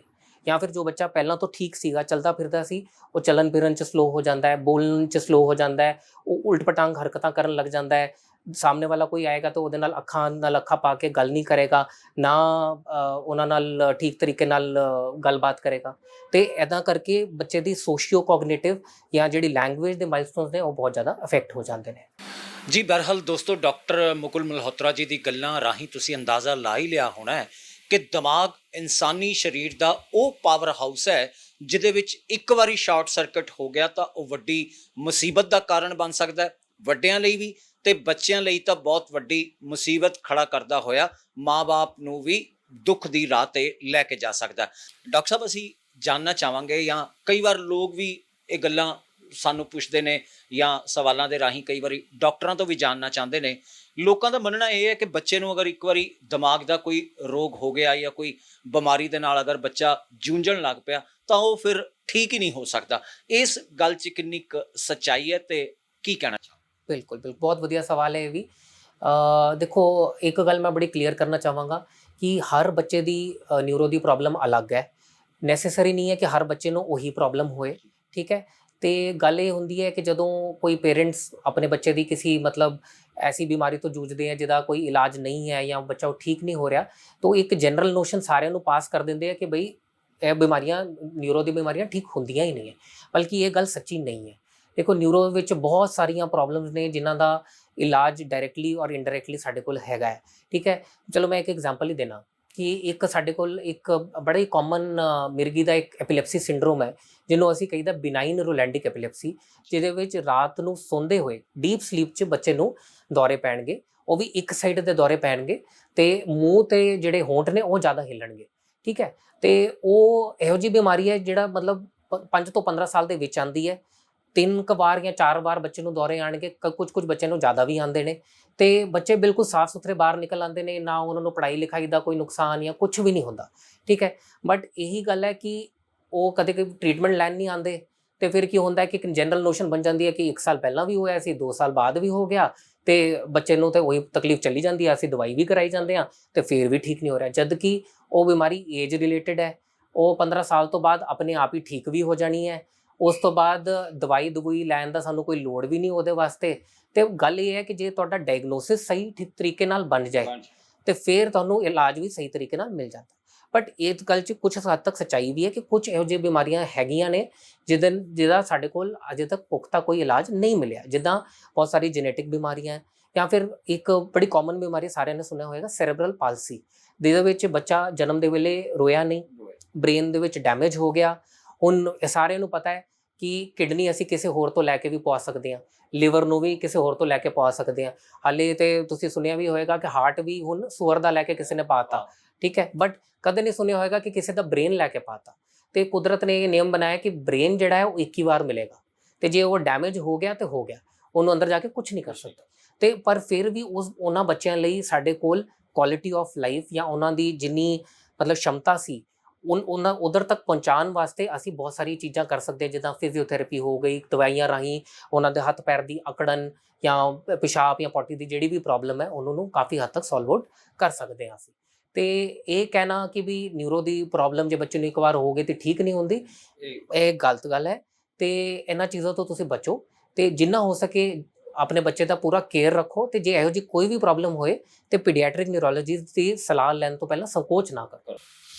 ਬਿਲਕੁਲ ਦੋਸਤੋ, ਡਾਕਟਰ ਮੁਕੁਲ ਮਲਹੋਤਰਾ ਜੀ ਦੀ ਗੱਲਾਂ ਰਾਹੀਂ ਤੁਹਾਨੂੰ ਸਮਝ ਆ ਹੀ ਗਿਆ ਹੋਵੇਗਾ ਕਿ ਨਿਊਰੋ ਦੇ ਮਾਮਲੇ ਵਿੱਚ ਅਣਗਹਿਲੀ ਜਿਹੜੀ ਹੈ ਉਹ ਬਹੁਤ ਭਾਰੀ ਪੈ ਸਕਦੀ ਹੈ।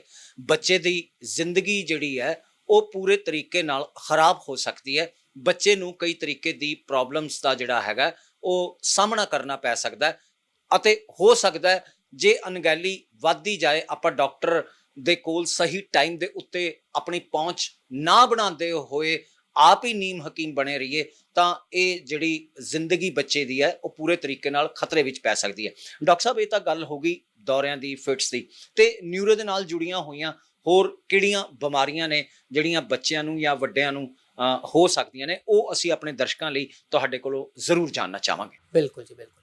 ਤੇ ਦੇਖੋ, ਪਹਿਲਾਂ ਤਾਂ ਮੈਂ ਦੱਸ ਹੀ ਦਿੱਤਾ ਕਿ ਸਭ ਤੋਂ ਕਾਮਨ ਨਿਊਰੋਲੋਜੀਕਲ ਪ੍ਰੋਬਲਮ ਜਿਹੜੀ ਬੱਚਿਆਂ ਵਿੱਚ ਹੈ ਉਹ ਹੈ ਦੌਰੇ ਜਾਂ ਮਿਰਗੀ ਰੋਗ।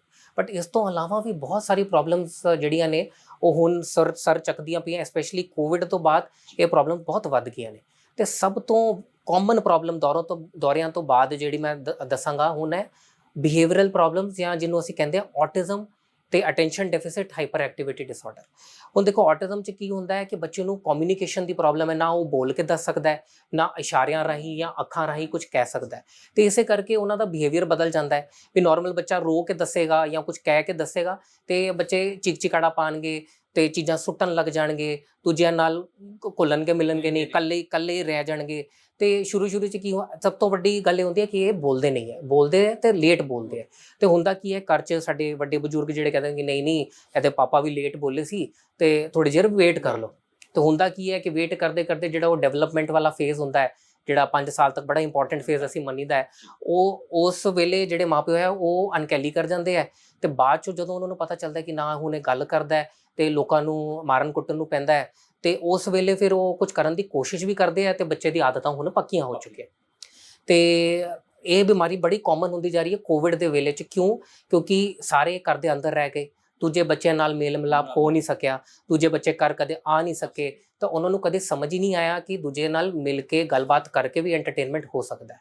ਤੇ ਉਹ ਕੀ ਕਰਦੇ, ਸਾਰਾ ਟਾਈਮ ਮੋਬਾਈਲ ਜਾਂ ਟੀਵੀ 'ਚ ਵੜੇ ਰਹਿੰਦੇ ਆ, ਤੇ ਉਹਨਾਂ ਨੂੰ ਉਹੀ ਚੀਜ਼ਾਂ ਸਿੱਖ ਕੇ ਉਹੀ ਉਸੇ ਪ੍ਰਕਾਰ ਦੇ ਡਾਂਸ, ਉਸੇ ਪ੍ਰਕਾਰ ਦੀ ਲੈਂਗੁਏਜ ਸਿੱਖੀ ਜਾਂਦੇ ਆ, ਜਿਹੜਾ ਸਾਨੂੰ ਸਮਝ ਵੀ ਨਹੀਂ ਆਉਂਦਾ ਕਿ ਇਹ ਬੋਲਦੇ ਕੀ ਪਏ ਨੇ।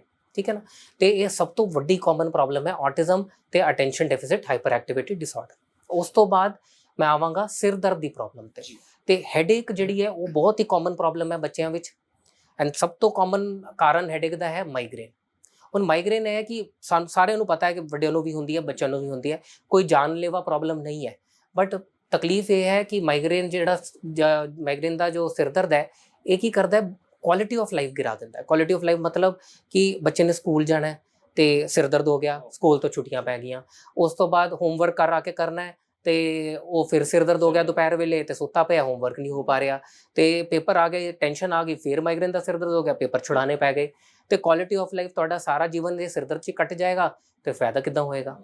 ਤੇ ਉਸ ਤੋਂ ਇਲਾਵਾ ਮਾਈਗ੍ਰੇਨ ਤੋਂ ਇਲਾਵਾ ਵੀ ਬਹੁਤ ਸਾਰੇ ਹੋਰ ਕਾਰਨ ਨੇ ਜਿਹੜੇ ਜਾਨਲੇਵਾ ਵੀ ਹੋ ਸਕਦੇ ਨੇ, ਜਿੱਦਾਂ ਬ੍ਰੇਨ ਦਾ ਪ੍ਰੈਸ਼ਰ ਵੱਧ ਜਾਣਾ। ਬ੍ਰੇਨ ਦਾ ਪ੍ਰੈਸ਼ਰ ਵੱਧ ਗਿਆ, ਅਸੀਂ ਬ੍ਰੇਨ ਦਾ MRI ਕਰਾ ਕੇ ਦੇਖਿਆ, ਬ੍ਰੇਨ ਉੱਦਾਂ ਠੀਕ ਹੈ ਬਟ ਪ੍ਰੈਸ਼ਰ ਵਧਿਆ ਹੋਇਆ, ਤੇ ਬੜਾ ਸਿੰਪਲ ਇਲਾਜ ਹੁੰਦਾ ਉਹਦਾ ਕਿ ਵੀ ਪਿੱਛੇ ਜਾ ਕੇ ਮਤਲਬ ਅਸੀਂ ਨੀਡਲ ਪਾ ਕੇ ਪ੍ਰੈਸ਼ਰ ਕੱਢ ਦਈਦਾ ਤੇ ਬੱਚਾ ਬਿਲਕੁਲ ਠੀਕ ਹੋ ਜਾਂਦਾ। ਪਰ ਜੇ ਉਹ ਜ਼ਿਆਦਾ ਦੇਰ ਤੱਕ ਚੱਲਦਾ ਰਹੇ ਤੇ ਬੱਚੇ ਦੀ ਨਜ਼ਰ ਕਮਜ਼ੋਰ ਹੋ ਜਾਂਦੀ ਹੈ ਤੇ ਉਹਨਾਂ ਨੂੰ ਦੇਖਣਾ ਬਿਲਕੁਲ ਬੰਦ ਹੋ ਜਾਂਦਾ। ਇਸ ਤੋਂ ਇਲਾਵਾ ਵੀ ਬਹੁਤ ਸਾਰੀ ਇਹੋ ਜਿਹੀਆਂ ਪ੍ਰੋਬਲਮ ਨੇ। ਤੁਸੀਂ ਨੋਟਿਸ ਕੀਤਾ ਹੋਣਾ ਕੁਝ ਬੱਚੇ ਸ਼ੁਰੂ ਤੋਂ ਹੀ ਚੱਲਣ ਵੇਲੇ ਬੜੇ ਸਲੋ ਹੁੰਦੇ ਨੇ, ਤੇ ਜੇ ਨੱਠਦੇ ਵੀ ਹੈ ਤੇ 10 ਬੱਚਿਆਂ 'ਚੋਂ ਬਿਲਕੁਲ ਲਾਸਟ ਰਹਿ ਜਾਂਦੇ ਨੇ, ਤੇ ਹੌਲੀ 4-5 ਸਾਲ ਦੀ ਉਮਰ ਤੋਂ ਬਾਅਦ ਦਿਸਣ ਲੱਗਦਾ ਹੈ ਕਿ ਉਹ ਥੱਲੇ ਬਹਿ ਕੇ ਉੱਠ ਵੀ ਨਹੀਂ ਸਕਦੇ। ਠੀਕ ਹੈ, ਉੱਠ ਵੀ ਨਹੀਂ ਸਕਦੇ, ਜਾਂ ਫਿਰ ਕਦੇ ਹੁੰਦਾ ਸਵੇਰੇ ਟਾਈਮ ਤਾਂ ਠੀਕ ਨੇ, ਸ਼ਾਮ ਆਉਂਦੇ ਤੱਕ ਬਿਲਕੁਲ ਹੀ ਉੱਠਣ ਬੈਠ ਕੇ ਬਿਲਕੁਲ ਗਿਰ ਜਾਂਦੇ ਨੇ, ਬਿਲਕੁਲ ਟੱਲੇ ਹੋ ਜਾਂਦੇ, ਅੱਖਾਂ ਥੱਲੇ ਹੋ ਜਾਣਗੀਆਂ, ਤੇ ਐਦਾਂ ਲੱਗਦਾ ਬਿਲਕੁਲ ਜਿੱਦਾਂ ਸੁੱਤੇ ਜੇ ਪਏ ਨੇ। ਤੇ ਇਹੋ ਜਿਹੀ ਪ੍ਰੋਬਲਮਸ ਆ ਜਾਂਦੀਆਂ, ਤੇ ਇਹਨੂੰ ਅਸੀਂ ਕਹਿੰਦੇ ਆ ਨਿਊਰੋਮਸਕੂਲਰ ਪ੍ਰੋਬਲਮਸ। ਤੇ ਇਹਨਾਂ ਵਿੱਚ ਮੋਸਟਲੀ ਸਾਡੇ ਕੋਲ 90% ਜਿਹੜੀ ਪ੍ਰੋਬਲਮਸ ਨੇ ਉਹ ਤੇ ਜੈਨੇਟਿਕ ਹੁੰਦੀਆਂ ਨੇ, ਬਟ 10% ਇਹੋ ਜਿਹੀ ਪ੍ਰੋਬਲਮਸ ਵੀ ਨੇ ਜਿਹੜੀ ਅਸੀਂ ਦਵਾਈਆਂ ਦੇ ਕੇ ਠੀਕ ਕਰ ਸਕਦੇ ਹਾਂ। ਠੀਕ ਹੈ, ਤੇ ਉਸ ਤੋਂ ਇਲਾਵਾ ਵੀ ਬਹੁਤ ਸਾਰੀ ਨਿਊਰੋਮੈਟਾਬੋਲਿਕ ਪ੍ਰੋਬਲਮਸ ਨੇ, ਹੋਰ ਸਾਰੀ ਜੈਨੇਟਿਕ ਪ੍ਰੋਬਲਮਸ ਨੇ ਜਿਹੜੀ ਡਿਵੈਲਪਮੈਂਟਲ ਡਿਲੇ ਦੇ ਨਾਲ ਪ੍ਰੈਜ਼ੈਂਟ ਕਰਨਗੇ। ਡਿਵੈਲਪਮੈਂਟਲ ਡਿਲੇ ਕੀ ਚੀਜ਼ ਹੈ ਕਿ ਸਾਡਾ ਡਿਵੈਲਪਮੈਂਟ ਜਿਹੜਾ ਹੈ ਉਹ 4 ਡੋਮੇਨਸ ਵਿੱਚ ਡਿਵਾਈਡਡ ਹੈ। ਤੇ ਸਭ ਤੋਂ ਪਹਿਲਾ ਡੋਮੇਨ ਹੈ ਸਾਡਾ ਉੱਠਣਾ, ਬੈਠਣਾ, ਚੱਲਣਾ, ਜਿਹਨੂੰ ਅਸੀਂ ਕਹੀਦਾ ਮੋਟਰ। ਠੀਕ ਹੈ, ਤੇ ਦੂਜਾ ਹੁੰਦਾ ਫਾਈਨ ਮੋਟਰ। ਫਾਈਨ ਮੋਟਰ ਮਤਲਬ ਹੱਥਾਂ ਦਾ ਇਸਤੇਮਾਲ ਕਰਨਾ, ਜਿੱਦਾਂ ਪੈਨ ਦਾ ਇਸਤੇਮਾਲ ਕਰਨਾ, ਰੋਟੀ ਨੂੰ ਫੜ ਕੇ ਲੈ ਕੇ ਆਣਾ, ਬੜੇ ਫਾਈਨ ਮੋਟਰ ਦੇ ਕੰਮ ਨੇ। ਤੇ ਤੀਜਾ ਹੁੰਦਾ ਹੈ ਸਾਡਾ ਲੈਂਗੁਏਜ, ਤੇ ਚੌਥਾ ਹੁੰਦਾ ਹੈ ਸਾਡਾ ਸਮਾਜਿਕ ਗਿਆਨ, ਕਿ ਸਾਹਮਣੇ ਕੋਈ ਮਿਲਿਆ ਤੇ ਉਹਨੂੰ ਕਿੱਦਾਂ ਸਤਿਕਾਰ ਕਰਨਾ ਹੈ, ਕਿੱਦਾਂ ਉਹਨਾਂ ਨਾਲ ਗੱਲ ਕਰਨੀ। ਤੇ ਕਈ ਬੱਚੇ ਇਹੋ ਜਿਹੇ ਹੁੰਦੇ ਆ ਜਿਨ੍ਹਾਂ ਚਾਰਾਂ ਵਿੱਚ ਪਿੱਛੇ ਨੇ, ਚਾਰਾਂ ਵਿੱਚ ਪਿੱਛੇ ਨੇ। ਉਹ ਮੈਂ ਪਹਿਲਾਂ ਵੀ ਦੱਸਿਆ, ਇਹ ਤਦ ਵੀ ਹੋ ਸਕਦਾ ਹੈ ਜੇ ਬੱਚਾ ਜਨਮ ਵੇਲੇ ਰੋਇਆ ਨਹੀਂ, ਬ੍ਰੇਨ ਵਿੱਚ ਬਹੁਤ ਜ਼ਿਆਦਾ ਡੈਮੇਜ ਹੋ ਗਿਆ। ਕਦੇ ਇੱਦਾਂ ਵੀ ਹੁੰਦਾ ਕਿ ਬੱਚਾ ਰੋਇਆ ਵੀ, ਸਭ ਕੁਝ ਠੀਕ ਹੋਇਆ, ਉਸ ਤੋਂ ਬਾਅਦ ਵੀ ਤਕਲੀਫ ਹੋ ਗਈ, ਉਸ ਤੋਂ ਬਾਅਦ ਬ੍ਰੇਨ ਵੀ ਨਾਰਮਲ ਹੈ ਫਿਰ ਵੀ ਇਹ ਤਕਲੀਫ ਹੋ ਰਹੀ ਹੈ। ਕੋਈ ਜੈਨੇਟਿਕ ਪ੍ਰੋਬਲਮ ਚੱਲਦੀ ਪਈ, ਉਹਦੇ ਕਰਕੇ ਬੱਚੇ ਦੇ ਹੱਥ ਪੈਰ ਇੱਦਾਂ ਵਿੰਗੇ ਰਹਿੰਦੇ ਨੇ, ਉਹ ਖੜਾ ਹੁੰਦਾ ਤੇ ਇੱਦਾਂ ਪੰਜਿਆਂ ਤੇ ਚੱਲਦਾ ਹੈ। ਠੀਕ ਹੈ, ਤੇ ਇਹੋ ਜਿਹੀ ਪ੍ਰੋਬਲਮਸ ਵਾਸਤੇ ਸਾਨੂੰ ਡਿਟੇਲਡ ਹਿਸਟਰੀ ਲੈ ਕੇ ਡਿਟੇਲਡ ਇਵੈਲੂਏਸ਼ਨ ਚਾਹੀਦੀ ਹੈ। ਤੇ ਅੱਜ ਕੱਲ੍ਹ ਦੇ ਸਮੇਂ ਵਿੱਚ ਅਸੀਂ ਈਵਨ ਜੈਨੇਟਿਕ ਕਾਰਨ ਤੱਕ ਵੀ ਪਹੁੰਚ ਸਕਦੇ, ਸਾਡੇ ਕੋਲ ਉਹ ਵੀ ਟੈਸਟਿੰਗ ਹੁਣ ਅਵੇਲੇਬਲ ਹੈਗੀ ਹੈ, ਤੇ ਇੰਡੀਆ 'ਚ ਵੀ ਅਵੇਲੇਬਲ ਹੈਗੀ ਹੈ। ਤੇ ਅਸੀਂ ਉਧਰ ਤੱਕ ਪਹੁੰਚ ਸਕਦੇ ਹਾਂ ਕਿ ਬੱਚੇ ਨੂੰ ਅਸਲੀ ਪ੍ਰੋਬਲਮ ਹੋਈ ਕੀ ਸੀ। ਤੇ ਇਹਦੇ ਰਾਹੀਂ ਫਾਇਦਾ ਕੀ ਹੈ ਕਿ ਅਸੀਂ ਅਗਲੇ ਬੱਚੇ ਦੇ ਹੋਣ ਤੋਂ ਪਹਿਲਾਂ ਹੀ ਇਹ ਜਾਣ ਲਾਂਗੇ ਕਿ ਇਹ ਵਾਲੀ ਬਿਮਾਰੀ ਜਿਹੜੀ ਹੈ ਇਹ ਸਾਨੂੰ ਚੈੱਕ ਕਰਨੀ ਹੈ। ਤੇ ਜਦੋਂ ਵੀ ਮਾਂ ਦੂਜੀ ਵਾਰ ਪ੍ਰੈਗਨੈਂਟ ਹੁੰਦੀ ਹੈ ਤੇ ਬੱਚੇ ਦੀ ਦਿਲ ਦੀ ਧੜਕਣ ਬਣਨ ਤੋਂ ਪਹਿਲਾਂ ਹੀ ਪੇਟ ਦੇ ਰਾਹੀਂ ਅਸੀਂ ਚੈੱਕ ਕਰ ਲੈਂਦੇ ਹਾਂ ਕਿ ਬੱਚੇ ਨੂੰ ਉਹ ਪ੍ਰੋਬਲਮ ਹੈ ਕਿ ਨਹੀਂ, ਤੇ ਫਿਰ ਮਾਂ-ਬਾਪ ਨਿਸ਼ਚਿੰਤ ਹੋ ਕੇ ਆਪਣੀ ਡਿਲੀਵਰੀ ਜਿਹੜੀ ਹੈ ਕੰਟੀਨਿਊ ਕਰਾ ਸਕਦੇ ਨੇ। ਨਹੀਂ ਤੇ ਸਾਰੀ ਡਿਲੀਵਰੀ ਵੇਲੇ ਉਹਨਾਂ ਨੂੰ ਇਹੀ ਲੱਗਦਾ ਰਹੇਗਾ ਕਿ ਵੀ ਮੇਰਾ ਦੂਜਾ ਪਹਿਲਾ ਬੱਚਾ ਵੀ ਇਹੋ ਜਿਹਾ ਸੀ, ਦੂਜਾ ਬੱਚਾ ਤੇ ਨਹੀਂ ਇਹੋ ਜਿਹਾ ਹੋ ਜਾਏਗਾ। ਠੀਕ ਹੈ, ਤੇ ਜੇ ਅਸੀਂ ਪੀਡੀਆਟ੍ਰਿਕ ਨਿਊਰੋਲੋਜੀ ਦਾ ਸਪੈਕਟਰਮ ਦੇਖੀਏ ਤਾਂ ਬਹੁਤ ਹੀ ਵਾਈਡ ਸਪੈਕਟਰਮ ਹੈ। ਵਾਈਡ ਸਪੈਕਟਰਮ, ਬਹੁਤ ਸਾਰੀ ਬਿਮਾਰੀਆਂ ਜਿਹੜੀ ਅਸੀਂ ਪੁਰਾਣੇ ਜ਼ਮਾਨੇ 'ਚ ਮਤਲਬ ਬੱਚਾ ਢਿੱਲਾ ਕਹਿ ਕੇ ਜਾਂ ਕੁਝ ਕਹਿ ਕੇ ਦਾ ਵੱਡੀ ਉਮਰ ਹੋ ਜਾਏਗੀ ਤੇ ਵਿਆਹ ਵਿਊ ਕਰਾ ਦੇਣਾ, ਗੱਲ ਨਾ ਛੱਡ ਦਿੰਦੇ ਸੀ ਤੇ ਉਹ ਬੱਚੇ ਵਿਚਾਰੇ ਫਿਰ ਅੱਗੇ ਕੁਝ ਕਦੇ ਕਰ ਹੀ ਨਹੀਂ ਪਾਏ, ਘਰ 'ਚ ਹੀ ਰਹਿ ਗਏ, ਉਧਰ ਹੀ ਮਤਲਬ ਦੁਨੀਆ ਦੀ ਠੋਕਰਾਂ ਖਾ ਕੇ ਚੱਲਦੇ ਰਹੇ। ਬਟ ਇਹਨਾਂ ਚੀਜ਼ਾਂ ਵਾਸਤੇ ਸਾਡੇ ਕੋਲ ਹੁਣ ਬਹੁਤ ਸਾਰੀ ਮਤਲਬ ਸਰਕਾਰੀ ਸਕੀਮਾਂ ਵੀ ਨੇ ਤੇ ਸਾਡੇ ਕੋਲ ਬਹੁਤ ਸਾਰੀ ਹੁਣ ਚੀਜ਼ਾਂ ਨੇ ਜਿਹਦੇ ਨਾਲ ਇਹਨਾਂ ਦੀ ਕੁਆਲਿਟੀ ਆਫ ਲਾਈਫ ਨੂੰ ਅਸੀਂ ਵਧਾ ਸਕਦੇ ਹਾਂ। ਸਰਕਾਰ ਇਹਨਾਂ ਨੂੰ ਸਰਟੀਫਿਕੇਟ ਦਿੰਦੀ ਹੈ, ਸਰਕਾਰ ਇਹਨਾਂ ਨੂੰ ਸਟਾਈਪੈਂਡ ਵੀ ਦਿੰਦੀ ਹੈ, ਇਹਨਾਂ ਦਾ ਘੁੰਮਣ ਫਿਰਨ ਦਾ, ਟਰੈਵਲ ਦਾ, ਬਹੁਤ ਸਾਰੀ ਚੀਜ਼ਾਂ ਜਿਹੜੀਆਂ ਨੇ ਉਹ ਫ੍ਰੀ ਹੋ ਜਾਂਦੀਆਂ ਨੇ। ਨਾਲੇ ਸਰਕਾਰ ਇਹਨਾਂ ਨੂੰ ਹੁਣ ਸਟਾਈਪੈਂਡ ਵੀ ਦਿੰਦੀ ਹੈ ਕਿ ਆਪਣਾ ਛੋਟਾ ਮੋਟਾ ਕੁਝ ਕੰਮ ਘਰ ਬੈਠੇ ਹੀ ਕਰ ਸਕਣ। ਤੇ ਮੇਰੇ ਵੱਲੋਂ ਇਹੀ ਸਲਾਹ ਰਹੇਗੀ ਕਿ ਤੁਸੀਂ ਆਪਣੇ ਬੱਚਿਆਂ ਦੀ ਜਿਹੜੀ ਵੀ ਨਿਊਰੋਲੋਜੀ ਰਿਲੇਟਡ ਜਿਹੜੀ ਵੀ ਪ੍ਰੋਬਲਮ ਹੋਏ ਉਹਨਾਂ ਦੇ ਅਨਕੈਲੀ ਬਿਲਕੁਲ ਨਾ ਕਰੋ ਤੇ ਆਪਣੇ ਪੀਡੀਆਟ੍ਰਿਕ ਨਿਊਰੋਲੋਜਿਸਟ ਦੀ ਸਲਾਹ ਬਿਲਕੁਲ ਟਾਈਮ ਤੇ ਲੈ ਲਓ। ਦੋਸਤੋ, ਆਖਿਆ ਜਾਂਦਾ ਹੈ ਕਿ ਕਿਸੇ ਗੰਭੀਰ ਸਮੱਸਿਆ ਨਾਲੋਂ ਬਚਾਅ ਜਿਹੜਾ ਹੈਗਾ ਉਹ ਜ਼ਰੂਰੀ ਹੈ।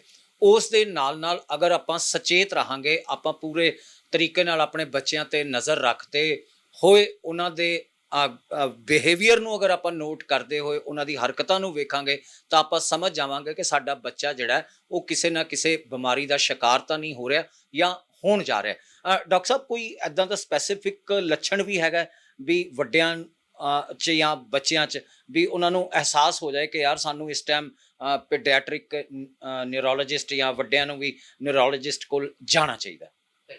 ਦੇਖੋ, ਬਿਲਕੁਲ ਤੁਸੀਂ ਗੱਲ ਸਹੀ ਕੀਤੀ ਹੈ ਕਿ ਸਾਨੂੰ ਸੁਚੇਤ ਰਹਿਣਾ ਬੜਾ ਜ਼ਰੂਰੀ ਹੈ। ਕਿ ਜਿੱਦਾਂ ਮੈਂ ਪਹਿਲਾਂ ਵੀ ਇਹ ਪੂਰੀ ਇੰਟਰਵਿਊ ਦੇ ਵਿੱਚ ਮੈਂ ਕਹਿ ਰਿਹਾ ਕਿ ਗੱਲ ਇਹ ਹੁੰਦੀ ਹੈ ਕਿ ਮਾਂ ਪਿਓ ਸਮਝ ਜਾਂਦੇ ਨੇ ਕਿ ਬੱਚੇ ਦੇ ਬਿਹੇਵੀਅਰ ਵਿੱਚ, ਗੱਲਾਂ ਬਾਤਾਂ ਵਿੱਚ ਕੁਛ ਨਾ ਕੁਛ ਤੇ ਕਮੀ ਹੈ। ਬਟ ਇਹ ਹੁੰਦਾ ਹੈ ਕਿ ਵੱਡੇ ਬਜ਼ੁਰਗਾਂ ਦੀ ਮਤਲਬ ਸਲਾਹ ਮੰਨ ਕੇ ਜਾਂ ਉਹ ਕਹਿ ਦਿੰਦੇ ਕਿ ਵੀ ਇਹਦੇ ਡੈਡੀ ਵੀ ਇਹੋ ਜਿਹੇ ਸੀਗੇ ਜਾਂ ਕਰਦੇ ਮਤਲਬ ਚਾਚਾ ਜੀ ਜਾਂ ਇਹੋ ਜਿਹੇ ਵੀ ਹੈਗੇ ਸੀਗੇ ਤੇ ਕੋਈ ਨਾ, ਹੁਣ ਤੇ ਉਹ ਠੀਕ ਹੋ ਗਏ ਤੇ ਤੁਸੀਂ ਛੱਡ ਦਿਓ। ਤੇ ਇਸੇ ਕਰਕੇ ਅਸੀਂ ਕਈ ਵਾਰ ਅਨਕੈਲੀ ਕਰ ਬੈਠਦੇ ਹਾਂ। ਤੇ ਗੱਲ ਇਹ ਹੈ ਕਿ ਜਿਹੜੇ ਵੀ ਤੁਸੀਂ ਸਾਈਨ ਸਿੰਪਟਮ ਫੜੋ ਤੇ ਤੁਹਾਨੂੰ ਲੱਗੇ ਕਿ ਬੱਚਾ ਨਾਰਮਲ ਬੱਚਿਆਂ ਵਾਂਗ ਬਿਹੇਵੀਅਰ ਨਹੀਂ ਕਰਦਾ ਪਿਆ ਤੇ ਉਸ ਵੇਲੇ ਪਲੀਜ਼ ਆਪਣੇ ਪੀਡੀਆਟ੍ਰਿਕ ਨਿਊਰੋਲੋਜਿਸਟ ਦੀ ਸਲਾਹ ਲਓ। ਹੁਣ ਮੈਂ ਇੱਕ ਸਿੰਪਟਮ ਸਾਰੇ ਕੁਝ ਬਿਮਾਰੀਆਂ ਬਾਰੇ ਦੱਸਾਂਗਾ ਜਿਹਦਾ ਤੁਸੀਂ ਫੜ ਕੇ ਇਮੀਡੀਏਟਲੀ ਕਰ ਸਕਦੇ ਹੋ। ਜਿੱਦਾਂ ਹੁਣ ਅਗਰ ਅਸੀਂ ਦੌਰਿਆਂ ਬਾਰੇ ਗੱਲ ਕਰੀਏ ਕਿ ਨਾਰਮਲ ਅਸੀਂ ਦੌਰਿਆਂ ਬਾਰੇ ਗੱਲ ਕਰਦੇ ਹਾਂ ਤੇ ਸਾਡੇ ਮਨ 'ਚ ਕੀ ਪਿਕਚਰ ਆਉਂਦੀ ਹੈ ਕਿ ਅੱਖਾਂ ਉੱਪਰ ਹੋ ਗਈਆਂ ਤੇ ਹੱਥ ਪੈਰ ਅਕੜ ਗਏ ਤੇ ਹੱਥ ਪੈਰ ਇੱਦਾਂ ਹਿੱਲਣ ਲੱਗ ਪਏ। ਠੀਕ ਹੈ, ਇਹ ਸਾਰੇ ਸਾਨੂੰ ਹਿੰਦੀ ਪੰਜਾਬੀ ਪਿਕਚਰਾਂ ਨੇ ਸਾਰੇ ਦਿਖਾਇਆ।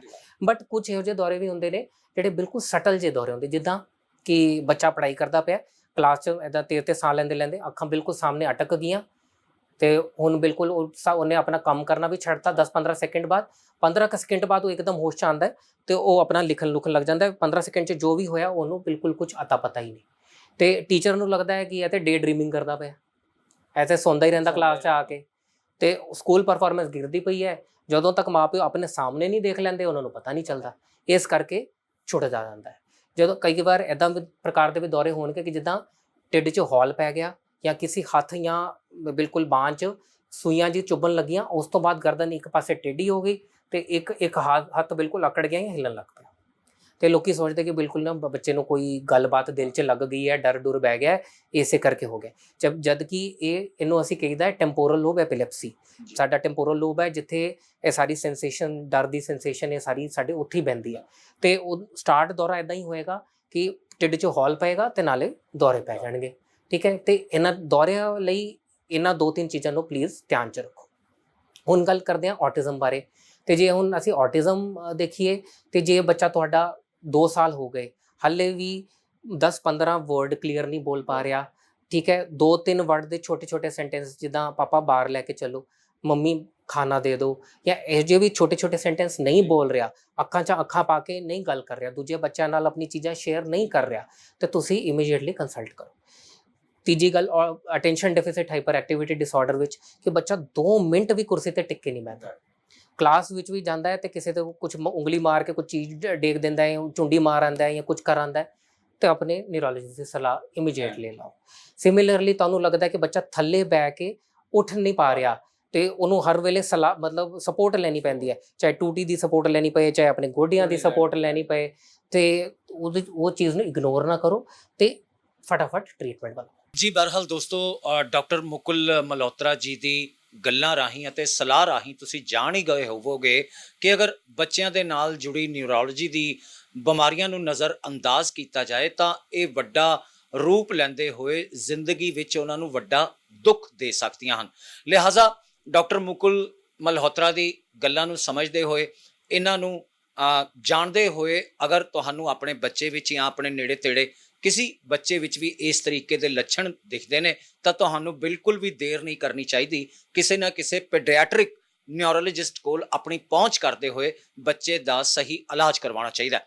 ਬਹਰਹਾਲ ਹੈਲਥ ਮੰਤਰਾ ਦੇ ਵਿੱਚ ਅੱਜ ਇੰਨਾ ਹੀ। ਹੁਣ ਅਸੀਂ ਡਾਕਟਰ ਮੁਕੁਲ ਮਲਹੋਤਰਾ ਜੀ ਤੇ ਆਪਣੇ ਦਰਸ਼ਕਾਂ ਕੋਲੋਂ ਵੀ ਇਜਾਜ਼ਤ ਲੈਣਾ ਚਾਹਾਂਗੇ। ਬਹਰਹਾਲ ਡਾਕਟਰ ਸਾਹਿਬ, ਬਹੁਤ ਬਹੁਤ ਧੰਨਵਾਦ, ਤੁਸੀਂ ਸਾਡੇ ਇਸ ਸ਼ੋਅ ਹੈਲਥ ਮੰਤਰਾ ਦੇ ਰਾਹੀਂ ਸਾਡੇ ਦਰਸ਼ਕਾਂ ਨੂੰ ਸਹੀ ਜਾਣਕਾਰੀ ਜਿਹੜੀ ਹੈ ਉਪਲਬਧ ਕਰਵਾਈ। ਥੈਂਕਸ ਅ ਲੋਟ। ਮੈਂ ਬਹੁਤ ਸ਼ੁਕਰਗੁਜ਼ਾਰ ਹਾਂ ਕਿ ਤੁਸੀਂ ਇਹ ਜਿਹੇ ਟੌਪਿਕ ਅੱਗੇ ਲੈ ਕੇ ਜਾ ਰਹੇ ਹੋ ਤੇ ਸਾਡੇ ਪੀਡੀਆਟ੍ਰਿਕ ਨਿਊਰੋਲੋਜਿਸਟ ਜਿਹੜੇ ਜਿਸ ਚੀਜ਼ ਨੂੰ ਜੂਝ ਰਹੇ ਹੈ ਕਿ ਅਵੇਅਰਨੈਸ ਬਿਲਕੁਲ ਨਹੀਂ ਹੈ, ਲੋਕੀ ਸਮਝ ਨਹੀਂ ਰਹੇ ਬੱਚਿਆਂ ਦੀ ਪ੍ਰੋਬਲਮ, ਉਸ ਟੌਪਿਕ ਨੂੰ ਅੱਜ ਤੁਸੀਂ ਚੱਕਿਆ ਤੇ ਮੈਂ ਬੜਾ ਸ਼ੁਕਰਗੁਜ਼ਾਰ ਹਾਂ। ਜੀ ਹੈਲਥ ਮੰਤਰਾ ਦਾ ਇਹ ਸਫ਼ਰ ਅੱਜ ਇੱਥੇ ਹੀ ਖਤਮ ਹੁੰਦਾ ਹੈ ਤੇ ਅਗਲੀ ਵਾਰ ਹੋਰ ਕਿਸੇ ਸਪੈਸ਼ਲਿਸਟ ਨਾਲ ਫਿਰ ਹਾਜ਼ਰ ਹੋਵਾਂਗੇ।